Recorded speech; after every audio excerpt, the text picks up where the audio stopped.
Rak i dom koji nosimo u srcu. Rak je znak koji najbolje zna da dom nije zid od cigle, niti adresa u ličnoj karti. Dom je za njega miris supe koja se kuva na šporetu, fotografije iz detinjstva zalepljena na frižideru, poljubac kojim vas neko dočeka na vratima.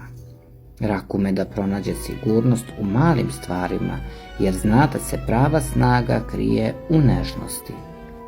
Njegova osjećajnost je i blagoslov i teret. Rak upija sve, i vašu radost i vašu bol. Kada vas sluša, on zaista osjeća. Njegova tišina nije prazna, već puna razumevanja. Ali upravo zato često nosi težinu sveta na svojim leđima, jer ne zna kako da spusti ono što ga pritiska. Tvrdoglav je kada štiti svoju porodicu, prijatelje, uspomene.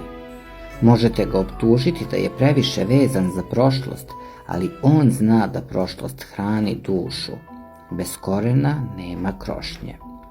Rak nas podsjeća da biti jak ne znači biti hladan, da su suze jednako vredne kao i smeh i da na kraju dana svi tražimo isto. Nekoga ko će nas sačekati kod kuće i reći dobro je, tu sam.